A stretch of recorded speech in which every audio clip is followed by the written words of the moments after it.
أعوذ بالله السميع العليم من الشيطان الرجيم. بسم الله الرحمن الرحيم. السلام عليكم ورحمة الله وبركاته. الحمد لله والصلاة والسلام على رسول الله وعلى آله وأصحابه ومن والاه. رب اشرح لي صدري ويسر لي أمري واحلل عقدة من لساني يفقهوا قولي. اللهم انفعنا بما علمتنا وعلمنا ما ينفعنا اللهم زدنا علما اللهم آمين. أما بعد، الحمد لله ثم الحمد لله ثم الحمد لله. Segala pujian, segala sanjungan yang dikatakan dan kepada Tuhan hanya layak dan milik Allah Subhanahu wa taala semata-mata. Marilah kita sama-sama sentiasa memperingatkan diri kita agar kita bersyukur dengan setiap nikmat, kurniaan, pemberian anugerah Allah SWT kepada kita yang tak terhitung jumlahnya, banyaknya. Dan sesungguhnya Allah SWT Maha Kaya, Maha Pemberi. Al-Ghani, Al-Wahhab, Ar-Razzaq, Al-Mannan. Dia yang memberikan kita segala macam keperluan kita. Dan semuanya itu sepatutnya kita syukuri. Syukur dengan hati. Ya, syukur dengan hati yang meyakini bahawa setiap apa saja yang ada pada kita adalah kurniaan Allah. Bersyukur dengan hati. Ya, kemudian kita bersyukur dengan memuji. Memujinya atas setiap pemberian, atas setiap kurniaan, setiap anugerahnya bagi kita. Kita puji dia, kita tahmid, kita takbir, kita tasbih. Dia yang layak dipuji. Kemudian kita bersyukur dengan semua anggota badan kita, iaitu kita gunakan nikmat yang diberikan kepada kita. Zahir maupun yang batin hanya kepada perkara yang dikasihi dan diredai. Itu antara rukun syukur. Ya? Hati, lidah dan arkan, anggota badan. Allah. Mesti. Ketiga-tiga ni mesti ada. Ya? Dia bermula daripada hati. Sebab semuanya daripada hati. Dan kita bersyukur. Allah SWT memberi kita peluang untuk terus menuntut ilmu, belajar. Ya, satu nikmat yang besar. Menuntut ilmu ni jangan dipandang kecil. Ya, jangan dibuat sambil-sambilan. Ya, jangan buat part time. Jangan buat full time. Buat anytime. Boleh gitu. Ya, kalau full time penat. Anytime kita kena belajar. Sebab apa? Sebab belajar ni satu kelebihan dia yang besar di antara banyak-banyak kelebihan menuntut ilmu ni. Bagi mukadimah lah ya. Siapa yang menuntut ilmu ni, apa dia memudahkan bagi dia? Allah mudahkan dia apa? Memudahkan dia jalan ke syurga. Ya? Jalan ke mana? Bukan jalan-jalan. Bukan jalan raya. Jalan ke syurga. Satu perkara besar. Bukan benda kecil. Man salaka tariqan yaltamis fihi ilma sahhalallahu lahu tariqan ilal jannah. Siapa yang menurut ke jalan, maknanya berusaha. Dia berusaha untuk menuntut ilmu. Yaltamis, dia menuntut ilmu, dia belajar. Okay?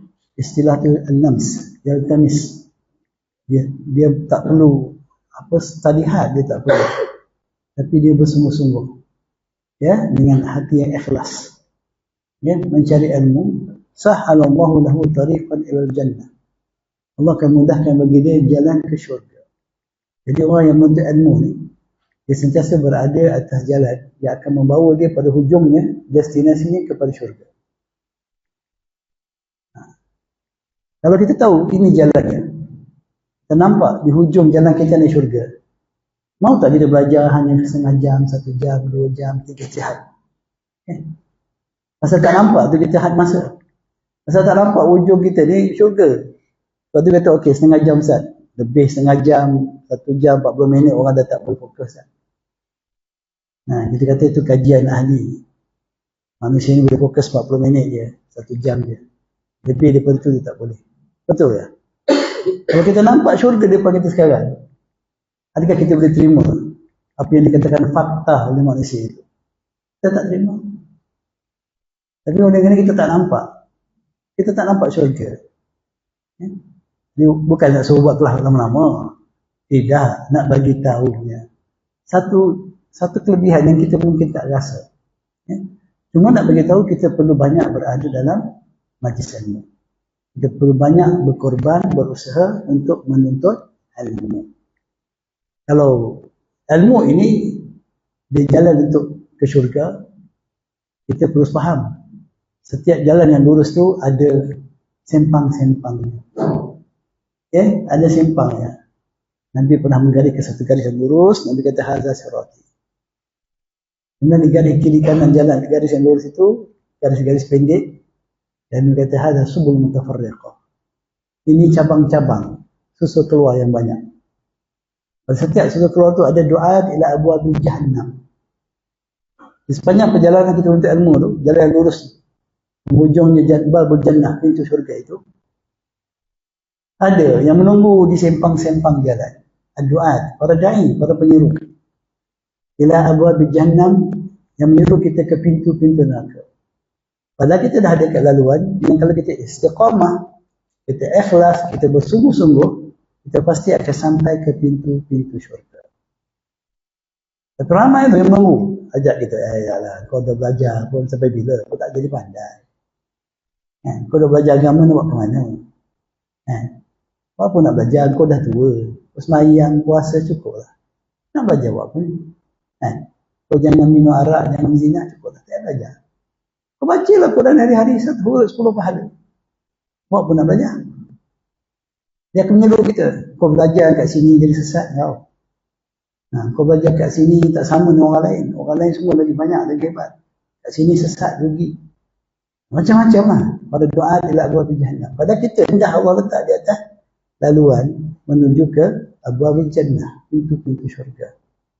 Cuma kita ingatlah, selain daripada halangan itu, kalaupun kita sampai ke pintu syurga, kita mungkin tak akan dapat buka syurga ni. Tak akan jumpa pintu dia, walaupun sampai ke syurga. Kalau kita tak beramal dengan ilmu tersebut, ilmu yang kita pelajari, kalau tak beramal, mungkin laluan kita betul ke syurga, tapi tak dapat jumpa pintu syurga. Pintu syurga ni ada pintu solat, ada pintu zakat, ada pintu haji, ada macam-macam pintu. Maknanya, orang yang berilmu tapi tak mengerjakan, beramal dengan ilmunya, dia tak akan juga dapat masuk ke dalam syurga. Dia tak jumpa pintu. Sedangkan pintu syurga tu banyak. Jadi bila kita belajar, kita mesti beramal. Mesti beramal dengan ilmu yang kita pelajari. Walaupun sikit, jangan tunggu banyak. Walaupun sikit, hari ini kita dapat sikit, kita dengar satu ilmu yang bermanfaat, yang benar, kita cuba amalkan sedaya upaya kita, walaupun sikit tapi berterusan. Itu penting, bukan hadir kelas, kemudian hadir lagi, kemudian hadir, tapi bila nak beramal, tunggulah, aku belum lagi jumpa sebenarnya ustaz yang betul-betul mursyid ni, aku nak tunggu dia mursyid dulu. Aku belum puas hati lagi, aku tak berani beramal lagi, tak cukup makom lagi. Jangan terpedaya.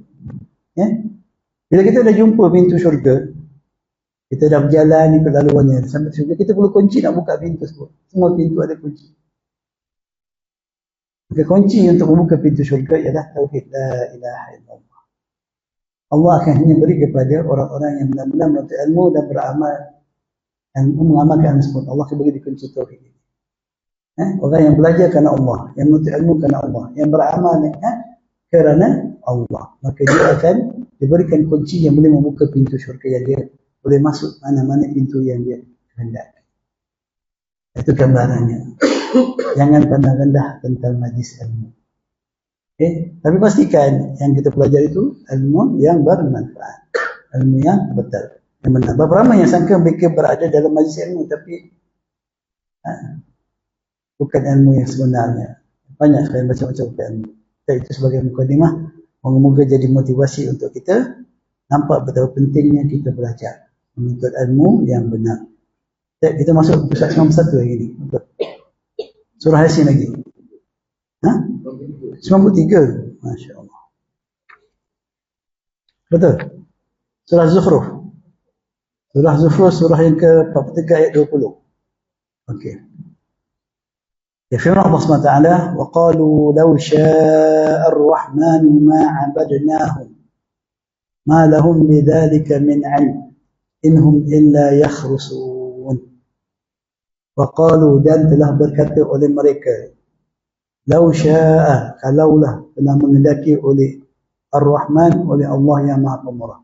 Ini kita punya perbahasan, mencari, meneliti, menganalisa kalimah-kalimah nama Allah Ar-Rahman yang disebut secara berasingan, secara bersendirian, tidak dikait dengan sifat yang lain atau nama yang lain. Ada 51. Kalau kita tengok awal tu, dikata kita akan jumpa 51 kalimah ini diulang sebanyak 51 kali dalam 13 surah. Dalam 13 surah. Jadi sebagian besarnya kita dah masuk, dah belajar. Yang ini yang surah Zukhruf. Wa qalu law syaa ar-Rahman. Dan telah berkata oleh mereka, kalau mengendaki oleh Allah yang Maha Pemurah, ma abadnahum, tidak telah menyembah oleh kami akan mereka. Mereka kata kalaulah Allah nak kan, pasti Allah bagi kami menyembah Allah. Tapi mereka kata ini bukan sebagai untuk kata penyesalan, tapi nak menyalahkan Allah yang Maha Pemurah. Kenapa Allah tak mengendaki kami menyembah dia? Kenapa Allah mengendaki kami menyembah selain dia? Mereka cakap bukan atas dasar ilmu. Mereka cakap atas dasar hawa nafsu. Apa Allah jadikan aku jahat? Kan Allah tak aku jahat. Kamu tak jadikan aku baik je? Kan dia boleh jadikan aku baik?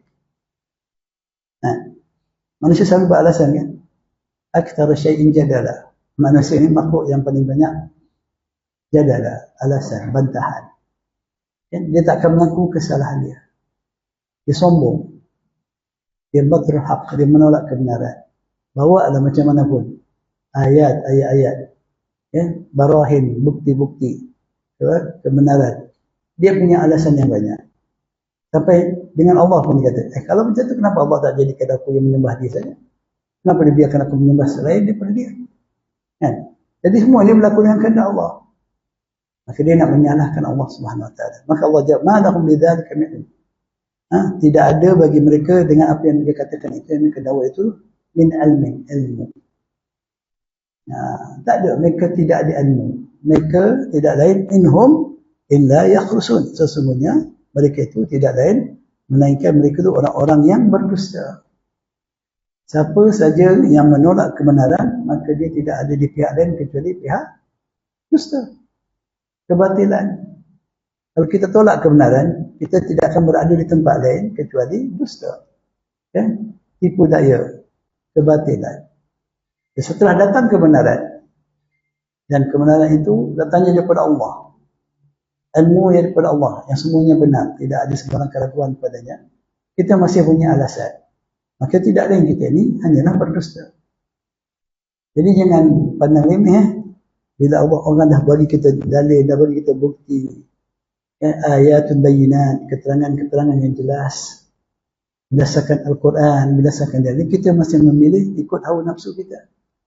Kita masih memilih perasaan dan rasa kita. Kita masih memilih ikut apa yang orang ramai buat, apa yang menjadi kebiasaan. Itu satu perbuatan yang besar. Yaquluna illa kadhiba. Dalam ayat lain Allah kata, tidak lain mereka itu hanya mengatakan sesuatu yang dusta. Kaburat kalimatan takhruju min afwahihim.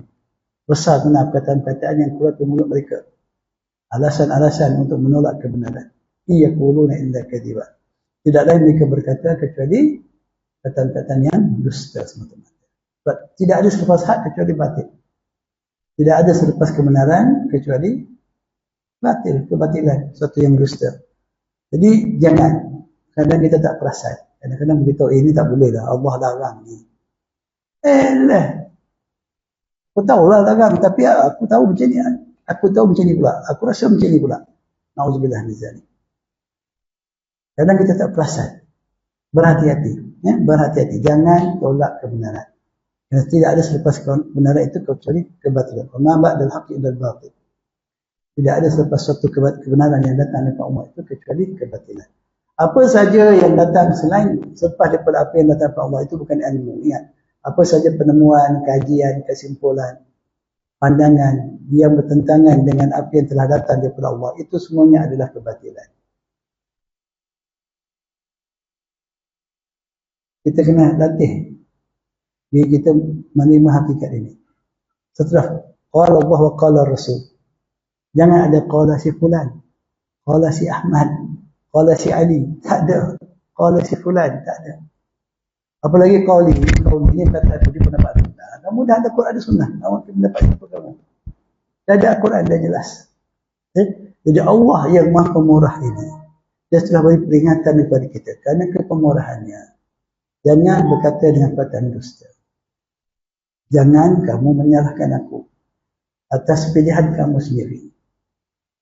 Aku dah turunkan ilmu, kebenaran, kitabun munir. Ilmu, kitab yang bercahaya, yang bukan kebenaran. Jadi panduan petunjuk pada kamu, jangan kamu salahkan aku. Nak cari kebenaran, cari dalam wahyu. Kita ingat ada perbahasan pada zaman orang putih ni, ada zaman mereka lawan apa dia panggil, saya ingat istilah dia, tapi mereka zaman mereka bangkit menentang golongan ahli gereja. Bangkit menentang, apa dia panggil istilah dia orang. Zaman apa tu? Bangkitan menentang ahli gereja. Pada zaman kegelapan gereja tu, gereja buat kezaliman. Padri agama atas nama agama, mereka buat kezaliman, mereka menzalimi orang dan sebagainya, menipu manusia agama. Bangkit satu kebangkitan menentang itu. Teras daripada kebangkitan ialah menentang wahyu. Agama dianggap sebagai candu pada masyarakat. Agama tipu daya. Maka mereka bangkit menolak wahyu dan menegakkan akal. Dia kata bahawa keadilan hanya akan berlaku dengan akal. Tak perlu pada wahyu. Kerana wahyu akan menyusahkan manusia. Manusia tidak dapat melakukan sesuatu mengikut kehendak dia jika terikat dengan agama. Bangkit untuk menemukan akal.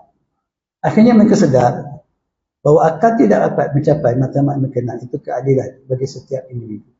Kerana akal manusia tak pernah sama. Masing-masing melihat sesuatu itu berbeza. Akal ini, kononnya juga akal yang boleh mengenal kebenaran, boleh tahu mana baik mana bagus. Akhirnya mereka sedar tak. Jadi akhirnya mereka tak mau juga menerima wahyu. Mereka buat lagi apa yang dikatakan demokrasi. Demokrasi ini ialah himpunan akal-akal yang aghlabiyah. Suatu itu dikata bagus, benar mengikut pandangan aghlabiyah, majoriti. Pandangan majoriti, berdasarkan akal majoriti. Berdasarkan akal majoriti. Dan mereka, itu datangnya demokrasi. Demokrasi, ini saya tak cerita politik, saya cerita sejarah manusia. Datangnya ideologi demokrasi, kerana mereka akhirnya gagal mengatakan akal manusia boleh mengenal keadilan, boleh menyebabkan kita dapat melaksanakan hak masing-masing. Setelah mereka menolak wahyu. Nah, jadi bila datang demokrasi, ada juga pihak yang rasa teraniaya. Apabila suara ramai berpihak pada yang batil atau pada hak mengambil hak orang lain, maka ada pihak yang teraniaya. Maka timbul satu lagi pandangan, apa dia? Liberalisme. Setiap orang berhak memikirkan, melakukan apa yang dia lakukan selagi mana tidak mengambil hak orang lain. Dia kata okey, orang lain tidak boleh persoalkannya. Datang liberalisme. Lawan pada liberalisme ni apa? Kapitalisme, komunis dan sebagainya sejarah. Manusia menolak wahyu, mereka cuba mencari kebenaran, keadilan dengan akal. Mereka tak pernah dapat kekal dalam satu perkara. Sebab benda itu bukan bidang tugas manusia. Sehingga hari ini, masih banyak pandangan-pandangan. Masih ideologi yang berbagai timbul. Yang jelas-jelas nampak sesat dia atau yang tersembunyi kesesatannya di sebalik slogan-slogan. Masih banyak. Semua itu berlaku. Dia bermacam ragam dan warnanya. Sebab ni satu, menolak ilmu, menolak kebenaran. Kita kena sedar, manusia tidak dicipta untuk menentukan peraturan untuk dirinya sendiri. Manusia tak dicipta macam tu. Manusia diciptakan Allah Ta'ala untuk mengikut peraturan dia. Peraturan pencipta dia. Allah menetapkan bahawa kita hanya akan mengenal kebenaran, mendapat kehidupan yang adil, yang amat sejahtera, jika kita berpegang kepada petunjuk daripada dia. Faham tak? Setinggi mana pun akal kita, banyak mana pun ilmu yang kita rasakan, kita tidak ada keupayaan itu. Itu poin yang kita buat sini. Kalau tidak, kita kesombong dan terus-menerus menyalahkan agama. Menyalahkan Allah. Tak adil. Hari ini ramai dah manusia Islam yang berani mempertikaikan peraturan agama. Kerana mereka kata tak adil. Contoh saya bagi contoh, jangan marah. Tentang faraid. Berapa ramai yang rasa faraid tidak adil? Berapa ramai yang rasa faraid tidak adil? Kesian orang perempuan. Sikit je dapat. Kesian dia orang. Jadi Jangan duk harapkan faraid lah, nanti kesian. Kan? Kita kena ada sistem lain. Tapi Islamik lah, yang Islamik juga lah. Hibah katanya. Sebelum mati, bagilah isteri. Serah pada isteri. Jangan. Kalau harapkan harta kita dibahagi selepas mati, isteri kita dapat sikit, kesian dia. Nak bagi tahu apa saya tak langsung? Zalimnya pembahagian faraid yang telah ditentukan oleh siapa? Allah. Betul ke Allah zalim? Kalau kita kata macam tu, itu yang kita nak nyatakan bahawa tidak adil, zalim, kesian perempuan. Sebab tu ada macam-macam dakwah sekarang. Dakwah hibah lah, itulah ini. Hibah tak salah, tapi bukan sebab faraid tidak adil. Bukan sebab akan melakukan penganiayaan pada perempuan jika harta yang kita tinggalkan itu difaraidkan. Jadi berhati-hati kalau ada ahli keluarga kita yang jadi ejen-ejen wasiat hibah ni, tolong jaga sikit. Boleh jadi mereka tak sedar apa yang keluar mulut mereka itu satu perkara besar. Kan mereka diajar untuk sedar tak sedar menakut-nakutkan kita. Besok kalau suami awak mati, dia tak hibah awak apa, awak dapat sikit je. Semua kan. Ruang tamu, ruang makan nak perempuan. Kita duduk kat dapur je lah. Itu nasib kita tau. Ada kita yang suami kita, dia jadi kaya raya pun, dan kita yang jadi isteri dia duduk di belakang. Dan jangan kita jatuh dalam perkara ini. Kadang-kadang kita tak sedar sebab dia guna logik akal. Kita tak sedar, kita terpedaya. Wallahualam, itu sekadar untuk memperingatkan. Sebab selain daripada apa yang dibawa dalam Al-Quran dan Sunnah, itu adalah kazibah, adalah dusta. Itu disebut yakhrusun, al-khurs, dusta belaka. Itu surah Zuhruf ayat 20. Termasuk surah Zuhruf ayat 33. Walaula an yakuna an-nasu ummatan wahidah laja'alna liman yakfuru birrahmani li buyutihim suqufan min fiddah wa ma'arij 'alayha yadhharun. Dan kalau Allah tidak, kerana manusia ini akan menjadi umat yang satu. Ini apa maksud ayat ini? Nescaya kami jadikan bagi orang-orang yang kufur, yang ingkar kepada Allah yang Maha Pemurah, bumbung rumah-rumah mereka dari perak, dan juga tangga-tangga yang mereka naik turun di atasnya. Apa maksud ayat? Macam kita tak fahami. Kalau kita tak faham bahasa Al-Quran, kita terjemah aja. Allah nak jadikan bumbung rumah kita daripada perak, cermin. Kita boleh turun naik ke langit. Apa faedah? Pasal kata tu, kena belajar bahasa Quran, kena faham betul-betul. Apa kita dapat istifadah pada ayat ini? Walau la ayyakuna an-nasu ummatan wahidah. Allah SWT tidak mencipta kita untuk kita semua jadi sama. Faham tak? Semua beriman. Kenapa Allah buat gitu? Apa sebab Allah tak jadikan kita semua beriman? Tak bagus. Tak senang, semua beriman. Pertama sekali, Allah tak perlu. Allah tak perlu kepada makhluknya yang semua beriman pada dia. Allah tak perlu. Dia ghaniyun. Kena ingat, Allah ni maha kaya. Dia tak perlu pada semua makhluk beriman. Kalau nak kira Allah perlu pada makhluk yang beriman, cukup malaikat. Cukup malaikat semua beriman. Mereka lebih ramai daripada manusia. Tapi Allah cipta juga makhluk macam kita, manusia dan juga jin. Sebahagian daripada mereka beriman kepada Allah, sebahagiannya tidak beriman. Bahkan yang kita tahu, yang beriman hanya sedikit saja daripada mereka. Bal aktsaruhum lil haqqi karihun. Bahkan Allah kata kebanyakan mereka benci pada kebenaran. Kerana tak beriman. Jadi Allah pertama sekali, Allah tak berhajat. Ingat ni, Allah tak berhajat semua makhluknya beriman dengan dia. Allah tak perlu. Kalau Allah tak cipta malaikat pun, Allah tak akan jadi manusia semua beriman. Allah tak perlu. Sebab dia ghani, dia maha kaya, dia tak berhajat. Kedua, Allah mencipta makhluknya ada matlamat, ada satu tujuan yang jelas. Bukan abasan, bukan saja-saja. Bukan nak seronok-seronok. Kalau nak seronok-seronok bolehlah, semua baik. Allah cipta kita, hidup dan mati kita ditentukan untuk apa? Dia berluakum ayyukum ahsanu amala. Allah nak uji kita.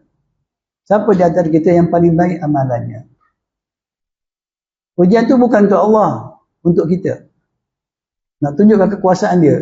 Dia mencipta kita, dia tak perlu pada kita. Dan dia berkuasa mencipta dengan tujuan dia sendiri, dan dia apabila mencipta dan meletakkan tujuan yang suatu tujuan yang besar, bukan yang kecil. Dia tak buat benda remeh-remeh. Allah tak buat benda yang remeh-remeh, apalagi yang sia-sia. Jadi cipta kita untuk menguji kita. Siapa yang beriman, siapa yang tak beriman. Okay? Allah uji kita. Dia beri kita segala macam prasarana untuk kita memilih antara al-haq wal batil. Al-haq min rabbikum, kan? Kebenaran itu yang datang daripada Allah Ta'ala, Rabb kamu. Wa man syaa falyu'min wa man syaa falyakfur. Maka siapa yang kehendaki, dia boleh memilih dengan segala keterangan, segala prasarana Allah sediakan, dia boleh memilih untuk beriman, menerima kebenaran. Dan siapa yang kehendaki, dia boleh memilih untuk tidak beriman. Tapi ingat, yang beriman akan dapat begini, yang tak beriman akan dapat begini. Jadi asal ingat, Allah tidak berkata dia adil dengan menjadikan kita semua beriman. Itu bukan keadilan bagi Allah SWT. Allah Maha berkuasa. Dia boleh buat apa yang dia kehendaki. Kan? Setiap apa yang dibuat itu membuktikan kebijaksanaannya. Baik. Jadi, kalau Allah nak jadikan itu, Allah bagi gambaran. Kalau Allah nak jadikan kita semua beriman, bukan susah. Allah beritahu bukan susah. Allah akan jadikan rumah kita yang ada tangga sampai ke langit boleh nampak perkara-perkara gaib. Itu ni maksudnya. Okay? Kalau aku nak kamu semua beriman, aku boleh tunjuk sekarang syurga depan mata kamu. Aku boleh tunjuk pada kamu neraka depan mata kamu. Macam tadilah, kalau kita nampak di penghujung jalan kita menuntut ilmu, kita dapat syurga. Kita nampak syurga depan mata kita. Mau tak kita tinggalkan dewan ni? Semua akan beriman. Cuma yang Allah nak uji kita. Dia jadikan perkara-perkara yang dijanjikan itu ghaibiyat. Tidak? Dia jadikan perkara-perkara itu ghaibiyat. Benda-benda ghaib yang kita tak boleh nampak. Bahkan syurga ini suatu yang tak pernah dapat dilihat, tak pernah dilihat oleh mata manusia, satu yang tidak pernah didengar oleh telinganya, satu yang tidak pernah terlintas dalam fikiran kita. Sebagai ujian. Jika nak, Allah boleh nampakkan kita syurga. Jika nak, Allah boleh nampakkan kita neraka. Kalau nak, Allah boleh jadikan kita cakap bohong je, hidung kita panjang macam kena ciur tu. Bukan tak boleh. Wa ma dzalika 'ala Allah bi'aziz. Ya, dan itu tidaklah satu yang susah untuk Allah Taala. Mudah aja. Kalau kita buat maksiat, Allah boleh tunjuk kepada kita. Orang boleh nampak dosa-dosa. Kalau orang nampak dosa kita, kalau kita nampak dosa kita sendiri, macam mana kita? Pasti kita takkan buat. Akibat, contohnya kalau kita buat dosa, tiba-tiba bau badan kita bau busuk. Pasti kita takkan dapat duduk sama orang lain, orang lain tak mau duduk kita sebab kita dosa. Jadi semua tu Allah jadikan sebagai ghaibiyat. Allah boleh jadikan kita punya rumah, yang rumah kita ada tangga sampai ke langit, boleh nampak segala-galanya. Yang kita tak nampak sekarang ni. Allah boleh buat, tak susah bagi Allah. Dia boleh buat lebih daripada itu, wahai manusia. Tapi dia uji kamu. Dia nak beri pada kamu bukan benda kecil. Bukan tandingan mancing. Dapat peti ais, dapat serika. Bukan benda kecil. Dia nak bagi kamu nikmat yang kekal abadi. Nikmat yang tidak akan berkurangan. Ataupun dia sediakan kamu azab siksaan yang kekal abadi. Azab yang tidak akan diringankan. Besar apa yang Allah nak sediakan untuk kita. Ya? Jadi dia buat kita ujian. Dia berikan kita ujian. Kita kena beriman dengan para ghaib. Awal surah Baqarah kan? Allah sebut apa? Tentang orang muttaqin. Alladhina yu'minuna bil ghaib. Orang yang beriman dengan perkara-perkara ghaib. Perkara ghaib ni lebih banyak daripada perkara syahadah. Betul tak? Yang ghaib itu lebih banyak daripada yang syahadah. Dunia kita, kehidupan dunia kita ni satu yang kecil je. Benda yang kita nampak. Dalam dunia ni pun punya banyak yang kita tak nampak. Berapa persen yang kita nampak? Okay? Ilmu yang Allah bagi untuk kita dunia ni sedikit sahaja. Wama utitu minal ilmi illa qalila. Tidaklah diberikan pada kamu daripada ilmu di dunia ini kecuali satu yang sikit. Qalil. Yang sikit ini kita dapat tahu sebahagian kecil daripada ilmu yang syahadah. Bukan semuanya.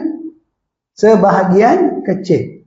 Banyak lagi benda yang manusia tak tahu. Manusia tak dapat terokai. Walaupun teknologi semakin canggih. Kata Nabi Khidir kepada Nabi Musa, ketika mereka berada di perahu, ya, ada seekor burung dihinggap di hujung kepala perahu tu, dia pun dengan paruhnya dia ambil air yang memenuhi paruh bersama dengan paruh burung yang kecil tu. Jadi kata Nabi Khidir kepada Musa, wahai Khidir, ilmu kita ni adalah air yang ada dalam paruh bumi, dalam paruh burung itu. Ilmu Allah itu adalah umpama lautan yang luas. Sikit je pun. Tak luar pun lautnya. Takkan luar. Kalau kita nak timbang, tak ada nak timbang kurang dia. Kan? Tak boleh nak timbang kurang dia. Tak dapat beza dia. Nah, itu pun dah kagum Nabi Khidir. Nabi Khidir. Masing-masing ada ilmu laduni pula kan. Ilmu Nabi Khidir. Sikit sangat pun. Jadi yang kita nampak, yang kita boleh tahu ni kat dunia ni pun sikit sangat. Yang gaibnya besar. Sebab tu mula kita orang yang mendapat petunjuk ni, yang mereka akan semenua ni, mereka ni pertama sekali yu'minuna bil ghaib. Kemudian baru mereka mendirikan solat. Berapa ramai orang yang mendirikan solat tanpa beriman pada perkara gaib. Kenapa solat kita tak khusyuk? Sebab kita tak beriman dengan perkara gaib. Kalau kita beriman perkara gaib, kita beriman dengan pahala dan dosa, itu perkara gaib. Siapa yang solatnya sempurna dapat pahala yang banyak. Solat menghapuskan dosa. Pasti kita akan berusaha menjaga solat, memelihara solat dengan penuh khusyuk. Betul tak? Tapi tak nampak. Aku solat ke tak solat sama je. Bahkan yang tak solat lagi duduk senang daripada aku. Kaya-kaya. Kan? Aku ni solat lah. Tapi susah macam-macam ujian. Kita tak nampak gaib. Sebab tu selepas gaib, baru Allah sebut tentang solat. Maka siapa yang beriman pada Allah, beriman pada perkara gaib, solatnya tak sama dengan orang yang tak beriman dengan perkara gaib. Kemudian baru datang tentang zakat. Dan seterusnya yang lain. Ya? Jadi penting kita faham. Allah tak perlu kepada kita. Kita ni kecil je. Makhluk yang kecil. Allah boleh saja jadikan kita umat wahidah. Umat yang satu. Masing-masing berpegang pada tauhid, akidah yang satu. Bukan susah bagi Allah. Tapi nak tunjuk pada kita, wahai manusia. Kamu nak sesuatu pada aku? Kamu sedang berada dalam medan ujian yang aku letakkan di sini. Aku maha kaya, aku maha pemurah, aku sediakan nikmat yang begitu besar, yang kekal abadi untuk kamu. Jika kamu mau, ini jalannya. Dan aku juga menjadikan azab, siksaan dan tak terperi yang amat sakit, amat dahsyat. Jika kamu ikut hawa nafsu kamu, kamu akan jatuh ke sini. Kalau kamu ikut musuh kamu, iblis dan syaitan, kamu akan jatuh ke sini. Itu kepemurahan Allah. Subhanallah. Jadi kita ni di dunia ni sedang diuji. Kita dalam pentas ujian Allah SWT. Belum ada siapa yang berjaya atau gagal. Belum ada. Okay? Belum ada lagi. Sehinggalah Allah keluarkan kita daripada pentas ujian ini. Sampai sakaratul maut baru kita tahu. Okay? Maka jangan mudah-mudah hukum orang lain gagal. Kerana boleh jadi Allah akan beri hidayah pada dia penghujung sebelum dia sampai ke pada maut dia. Kita tahu hadis masyhur kan, Nabi kata ada orang yang beramal dengan amal ahli syurga. Tidak ada jarak yang membezakan dia dengan syurga kecuali sejengkal jari saja. Tapi takdir Allah mendahului. Allah tahu dah apa yang dia buat. Hanya dia beramal dengan amal ahli neraka, dia mati dalam keadaan tersebut. Masuk dia jadi ahli neraka. Ada beramal dengan amal neraka, ahli neraka beramal jahat dia dengan neraka jauh di sini, jengkal jari dia. Tapi takdir Allah mendahului. Allah tahu sebenarnya. Okay? Dan dia memilih di akhirnya kembali pada Allah. Dan dia menjadi ahli syurga. So, jangan confirm. Dan letak satu confirmation kita ni ahli syurga, orang masuk neraka. Jangan. Okay? Jadi kita faham ayat tu. Ini tujuan. Tapi saya kata tu penting. Kalau kita terjemah ayat ni secara harfiah, semata-mata, baca, kita tak nampak apa-apa. Nak jadi berlomba buat rumah daripada kaca dan cermin. Ma'arij ni bangunan yang besar, yang tinggi, yang ada makin naik makin tinggi. Ini manusia mengambil zahir daripada ayat ni. Ayat Quran menceritakan tentang teknologi pembinaan bangunan, rumah daripada kaca. Bukan itu matlamat Allah.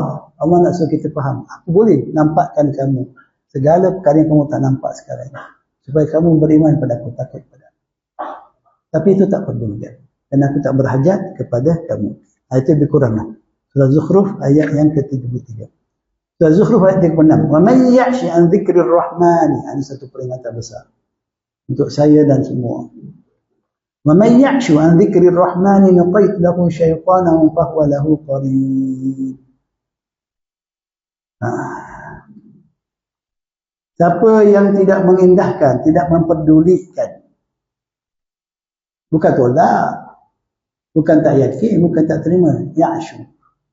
Allah sebut tentang menggunakan satu fi'il perbuatan yang ringan, tapi natijahnya sama. Kerugiannya, kebinasaannya, kecelakaannya bukan ringan, besar. Wa man ya'shu, siapa yang dia tidak mengindahkan, bukan dia kata solat tu tak perlu, tapi dia mana nak solat. Dia solatlah juga tapi dah hujung-hujung waktu. Dia solat juga tapi rukunnya, khusyuknya dia tak jaga. Contoh, kalau nak ikut kalimah tu makna dari segi kataan, ya'shu, bukan wa man yakfur. Atau wa man a'rada an dzikri. Kita jumpa ayat sebelum kan? Wa man a'rada an dzikri. Allah sebut dah a'rada berpaling, paling. Kan? Ada wa man yakfur, siapa yang kufur pada peringatan Allah Taala.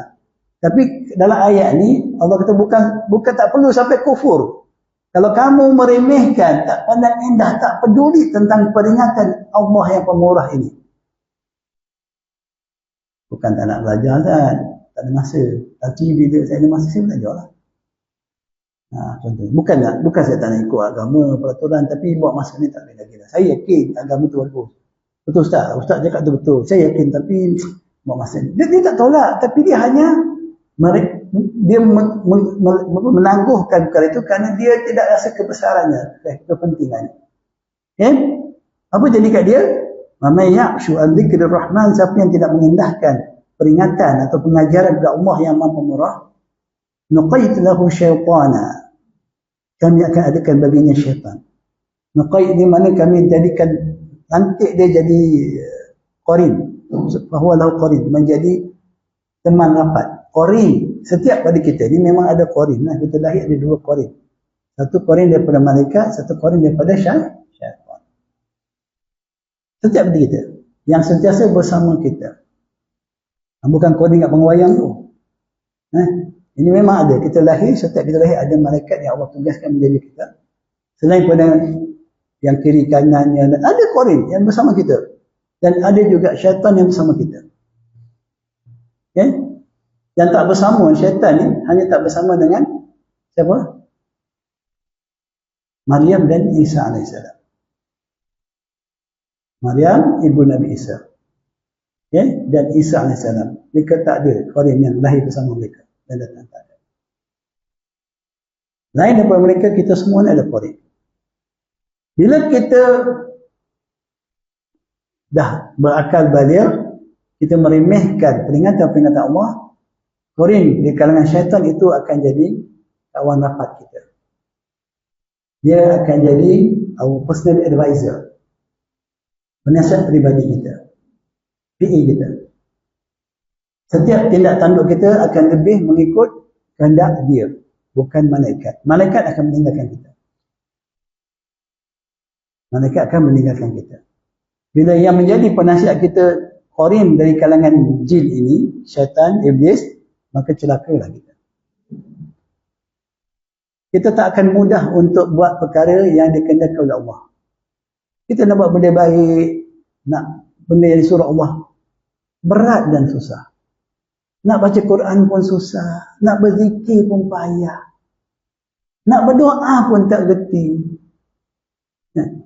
Apa lagi yang lebih berat daripada itu? Solatnya, menjauhi perkara haram dan sebagainya. Tapi untuk buat benda-benda yang dilarang Allah tu, kita ada ribuan jalan. Kita ada motivasi, kekuatan yang luar biasa. Nak menipu, kita belicik, pandai menipu. Orang lain tak boleh, aku kalau temberang, orang mesti percaya kat aku. Boleh nak buat benda jahat, kita boleh buat. Maksiat, kemungkaran, kita boleh buat dengan penuh keberanian. Siapa yang berikan kekuatan itu? Qarin. dari kalangan jin, iblis dan syaitan. Nauzubillah min zalik. Jadi Allah bagi pada kita ni ada musuh, ada dua yang akan bersama kita, malaikat ataupun syaitan. Siapa yang meremehkan, tidak mengendahkan saja agama Allah ini, Al-Quran dan Sunnah, dia pasti akan terperdaya dengan koring syaitan ini. Jadi jangan hairan lah kalau kita, jangan kita orang lain. Kita jadi malas nak belajar, susah nak dengar kebenaran, tak kena dengan diri kita je, tak sedap je kita seberat. Jangan heran, kenapa jadi gitu? Jangan kita orang lain, kita sendiri. Kan? Nak bangun malam pun kadang-kadang berkira. Kan? Kenapa? Sebab yang menguasai kita ialah syaitan. Syaitan telah menguasai kita. Sebab apa kita menguasai kita? Kita telah lalai, tidak mengindahkan Allah SWT. Apa perkara penting? Perkara penting yang boleh menyelamatkan kita daripada memberi kekuatan kepada syaitan. Apa dia? Amalan yang paling penting, zikrullah. Membasahkan lidah dengan zikrullah. Ingat, kalau hati itu tak takut kepada Allah, lidah ni tak akan basah dengan zikrullah. Maksud dia bukan bermula di sini. Zikrullah termula daripada hati kita. Hati kita ingat kepada Allah Ta'ala. Hati kita yang ingat kepada Allah. Kalau sekadar di mulut, ramai yang boleh berzikir di mulut tapi kita. Tapi zikir yang datang daripada khalisan min qalbi, yang datang daripada hati dia. Zikir itu yang menjadi hisnun, menjadi pelindung kepada kita. Sebab itu kita disuruh baca azkar pagi, azkar petang. Baca zikir pagi yang melindungi kita daripada gangguan syaitan. Zikir kita semuanya mesti berasaskan apa? Tauhid kepada Allah. Kalau tak percaya, tengok azkar pagi petang. Semuanya menceritakan atau pengakuan kita, peringatan kepada kita tentang tauhid. Betul tak? Kita baca. Apa? Contohnya apa? Allah ma'afini fi badani. Allah ma'afini fi jasadi. Allah ma'afini fi sam'i. La ilaha illa anta. Betul tak? Tauhid. Kita minta afiah daripada yang Maha Esa. Allahumma anta rabbi. La ilaha illa anta. Khalaqtani. Wa ana abduka. Wa ana ala ahdi. Ini zikir pagi tu. Contohnya zikir pagi petang. Semuanya mesti berteraskan tauhid. Kalau sekadar ucapan, dia tak jadi. Jadi zikir itu yang menyelamatkan kita daripada tipu daya korin yang jahat ini. Pastikan dalam apa keadaan pun kita sentiasa berzikir, bertasbih, bertahmid. Dan zikir ini satu ibadah yang paling mudah. Sebenarnya. Ya, paling mudah. Kita baca subhanallah bihamdi, pun pahalanya Allah punya banyak. Kan? Bertasbih, bertahmid, bertakbir. Kita baca dalam mana keadaan kita boleh. Sambil duduk, sambil berdiri, sambil baring, sambil bekerja, kita boleh bertasbih. Kuatnya zikir ini. Contoh, sebagai contoh. Ingat ketika Fatimah datang mengadu kepada Rasulullah SAW. Fatimah isteri kepada Sayyidina Ali radhiyallahu anhu.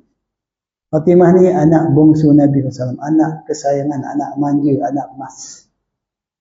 Itu tak dapat disembunyikan. Siapa yang belajar sirah dia tahu. Betapa cintanya Rasulullah SAW kepada Fatimah. Dan betapa sayangnya Fatimah kepada ayahanda. Bukan yang lain semua dia tak sayang. Tapi yang paling disayang. Biasalah anak bongsu. Normal lah tu kan. Anak bongsu. Bahkan tambah-tambah lagi. Nabi dan anaknya Fatimah. Dia berkahwin dengan sebarang orang. Tapi dia di rumah apa dia buat Fatimah? Dia menguruskan rumah tangga dia. Bukan sekadar menjaga anak dan cucu per Nabi. Dialah yang, apa dia panggil? Mengisar tepung. Pakai batu tu. Bukan pakai blender.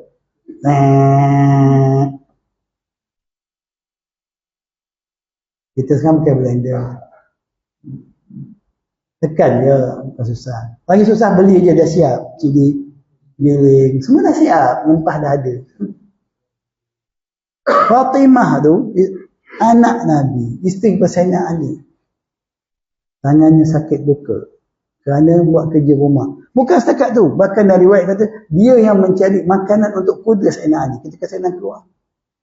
Dia yang mencari rumput bagi makan kepada binatang di kuda Sayyidina Ali. Itu kerja dia. Bukan di rumah dia.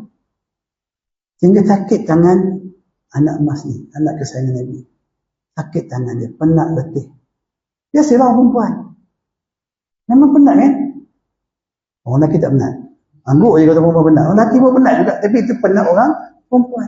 Penat orang lelaki lain. Jadi dia pergilah. Dia berbincang dengan suami dia. Kata macam mana apa ni. Kita pergi jumpa ayah dia. Bayangkan Nabi kan. Nabi. Adakah dia akan tolak keperluan anak dia? Adakah dia biarkan anak dia susah? Adakah Nabi akan buat begitu? Dengan orang lain pun dia sayang. Dia tak pernah menyusahkan manusia lain. Takkanlah anak dia sendiri kan. Aduan anak dia tak diindahkan. Mungkin ke? Jadi bila Fatimah datang jumpa Nabi. Cerita tentang nasib dia. Dia nak minta Nabi tolong. Dia nak perlukan seorang pembantu rumah. Boleh tak Nabi berikan dia pembantu rumah? Boleh sangat. Kalau Nabi bangun je khutbah pagi besok. Wahai umat aku, siapa yang nak syurga, berkhidmatlah dengan anak aku. Boleh tak? Confirm, berebut orang. Hari entah siapa-siapa dah, kita sanggup berkhidmat dia pun nak masuk syurga. Sebab dia wali Allah lah, dia zalim. Mana karut-marut manusia berebut, sanggup berkhidmat dengan kawan tu. Sedangkan benda palsu. Ini takkan Nabi menipu. Kalau ada seorang, sekali je Nabi sebut. Siapa yang nak mesti berebut, beratus orang, nak jadi orang gaji kepada Fatimah. Ada tak Nabi bagi macam tu? Tak. Boleh je, tak salah bagi Nabi. Apa salahnya? Anak dia kan? Tapi Nabi kata, wahai Fatimah, boleh tak aku ajar kau? Perkara yang jauh lebih baik daripada kau dapat membantu. Anak ni kan, kalau kita ayah, saya minta membantu je ya. Nak bagi apa lagi? Saya tak perlukan lain. Saya nak meringankan tugas saya. Kesian saya ya. Contoh, tapi dia diam. Dia kata, ya wahai ayah dia. Apa dia? Ayah dia kata, wahai Fatimah, kau bertakbir, bertasbih 33 kali. Bertahmid 33 kali. Bertakbir 34 kali. Allah akan beri kau kekuatan besok. Kalau kita minta dengan mak kita, mak, saya nak duit, nak makan tak ada duit. Mak kata bertasbih lah, bertahmid, bertakbir. Besok kau kenyang. Mau terima? Tapi itu jawapan Nabi Muhammad SAW kepada anak yang paling disayangi. Anak dia tak bantah. No, sami'na wa ata'na. Dia yakin ayah dia seorang Nabi. Ayah dia bukan kata benda yang saja nak lari daripada permintaan dia. Itulah yang lebih baik daripada seorang pembantu. Itu lebih baik. Maka hiduplah Aisyah dengan Sayyidina Ali tanpa pembantu. Sampai dia wafat beberapa bulan selepas wafatnya Nabi Muhammad SAW. Yakin. Dan itu bukan untuk Fatimah sahaja. Amalan itu bukan untuk perempuan saja. Kita pun lelaki. Kita pun kadang penat, lelah, banyak cabaran yang kita hadapi. Sebab itu menjadi azkar sebelum tidur. Kita membaca tasbih, tahmid dan takbir. Baca dengan keyakinan Allah akan beri kita kekuatan. Itu kekuatan. Bila kita tidur dengan membaca tasbih, tahmid, takbir ni, Allah jauhkan kita daripada segala tipu daya syaitan. Yang sentiasa menjadikan kita mengeluh, rasa berat, rasa terseksa, rasa tak adil. Syaitan itu je. Dia bisikkan kita. Dia ganggu kita. Sebab dia jadi korin. Malaikat dah tinggalkan kita. Tapi bila kita baca ayat kursi, kita bertasbih, tahmid, kita baca 2 ayat terakhir surah Al-Baqarah, kafatah, Allah akan jaga kita sampai besok. Syaitan tak akan kacau kita. Kita akan bangun dengan penuh keyakinan, kekuatan dan kesegaran. Kalau jumpa saya, kalau dululah mungkin macam mana nak kuat, sebelum tidur minumlah Milo, kuat dan sihat. Tak, itu bukan jawapannya. Kita percaya dengan Milo, iklan Milo tu kita percaya. Itu kadang saya heran, saya masih heran sampai sekarang ni. Kenapa tak ada atlet Malaysia yang juara kat Olimpik? Padahal minum Milo. Ditaja oleh Milo. Tapi kita percaya minum Milo kuat dan sihat. Betul? Kita percaya sangat. Padahal tak ada pun, tidak pernah kata ada atlet Malaysia yang juara, menguasai Olimpik tu. Sebab mana-mana Milo semua. Kan? Asal ada sukan, tajaan Milo. Tak ada pun. Yang tipu itulah yang kita jadi. Jadi itu ceritanya. Berhati-hati. Jangan biarkan diri kita tidak mengaji Allah. Sebab Allah sebut an-zikrir rahman. Siapa yang tidak mengindahkan zikir, mengaji Allah SWT. Dan ingat Allah, walau di manapun. Wadhkurullaha zikran katsira. Maka ingat Allah Ta'ala dengan zikir yang banyak. Cuma zikir itu pun ada macam-macam bentuk. Kena faham. Tidaklah kita kena pegang biji tasbih, duk subhanallah, tasbih, baca sepanjang malam, tidak. So kata Ibn Abbas dan satu riwayat, dia kata az-zikr bermakna ta'ah. Setiap ayat dan dunia dalam Al-Quran yang sebut tentang mengerti Allah, dia merupakan maksud pada ketaatan. Az-zikr bermakna ta'ah. Jadi kalau contohnya, wa man ya'shu an ta'atir rahman. Siapa yang dia memandang remeh, tidak mengindahkan ketaatan dia kepada Allah. Itu orang-orang yang tidak ingat kepada Allah. Yang disebut az-zakirin Allah katsiran waz-zakirat. Lelaki-lelaki yang banyak mengerti Allah dan perempuan-perempuan, dikata at-ta'i'ina lillahi. Orang-orang yang sentiasa taat, yang sentiasa mematuhi perintah dia. Zikir ini bukan semestinya dengan lidah saja. Zikir ini mestilah dengan kita berusaha mengerjakan perintahnya. Dan perintah Allah itu ada yang bersifat qalbiyah, ada yang bersifat lisaniyah, ada yang bersifat arkaniyah. Ada yang bersifat hati. Ini paling penting. Ini paling penting. Menuntut ilmu ini akan jadi zikrullah jika hati kita betul niatnya. Kenapa menuntut ilmu? Zahirnya semua menuntut ilmu. Siapa duduk sini mengajar ilmu. Apa yang membezakan? Innama a'malu binniyat. Ini ketaatan dalam bentuk hati. Zahirnya, wah ini ustaz yang mengajar, yang sana belajar. Semua ada pegang buku, semua dah tengok, berkeruk dahi tengok. Tapi ada kata zikrullah, bergantung pada niat kita. Kenapa kita datang sini? Suatu Abdullah bin Mubarak dia kata, awwalu ilmu an-niyah. Perkara pertama dalam menuntut ilmu ni adalah niat kita. Niat kita dulu. Kita menuntut kenapa? Jadi amalan hati yang paling penting. Pastikan niat kita betul. Apa saja solat kita, puasa kita, apa saja amalan, boleh katakan kesemua urusan agama ni adalah niat. Tanpa niat dia tak jadi. Niatnya masukkan niat ikhlas, bukan lafaz niat tu. Keikhlasan, tauhid dalam tujuan dan matlamat kita. Kemudian dia kata, dah disebut tadi, Abdullah bin Mubarak kata, awal ilm an-niyah, thumma apa dia? As-sama', dengar. Belajar mesti dengar, jangan tidur. Mesti gunakan ni. Ini alat yang bagi untuk kita mendengar. Ya? Kena fokus. Jangan duduk depan macam dengar. Tapi bila tanya, apa tadi Ustaz cakap? Mazah. Oh, tak tahu Ustaz, tak tahu. Kena fokus. Kemudian dia kata al-fahmu, kena faham. Lepas daripada niat, dengar, faham. Kalau orang tak belajar, tak dengar, tiba-tiba dia faham. Itu pelik tu. Belajar tidak. Sampai mana belajar lah kan, dengar apa Ustaz kata. Dia belajar sendiri. Dia dengar daripada syaitan. Alhamdulillah. Kita faham. Faham siapa yang bagi? Ustaz. Faham daripada Allah. Allah yang memberi kefahaman kepada siapa yang dikehendaki. Allah yang memberi kefahaman kepada siapa yang dikehendaki. Kalau kita nak jadi orang yang dapat kefahaman daripada Allah, maka kita kena sentiasa minta pada dia. Ingat, bila Allah bagi kita kefahaman, Allah dah bagi kita kebaikan yang banyak. Wa may yuridillahu bihi khairah yufaqihu fid din. Siapa yang Allah nak mengendaki bagi dia kebaikan, Allah akan bagi dia tafaqquh fid din. Kefahaman terhadap agama. Kemudian barulah al-amal. Jangan beramal tanpa faham. Ramai yang beramal, dia tak faham pun. Dia buat, dia ikut. Itu orang-orang yang akhsarina a'mala. Orang-orang yang rugi. Padahal banyak amalan mereka. Buat je lah Ustaz. Dah orang buat, kita buat lah. Tok guru saya kata macam tu, saya ikut lah. Dah semua orang, dah bertahun-tahun kita buat benda ni. Kita buat lah. Kenapa? Apa dalilnya? Tak perlu, tak penting. Yang penting kita buat. Dah. Kamu kena faham. Kamu kena ada ilmu. Kamu kena belajar. Kemudian baru amal. Lepas amal apa? Summan nashr. Kemudian sebarkan. Dakwah pada orang. Jangan makan sendiri. Jangan dia buat untuk sendiri. Aku seorang nak ke syurga. Isteri kita, anak kita lantak lah. Lantaran korang. Ini masa untuk aku dengan Allah. Aku nak mati dah ni. Dan korang dah. Aku dah bagi semua dah ada.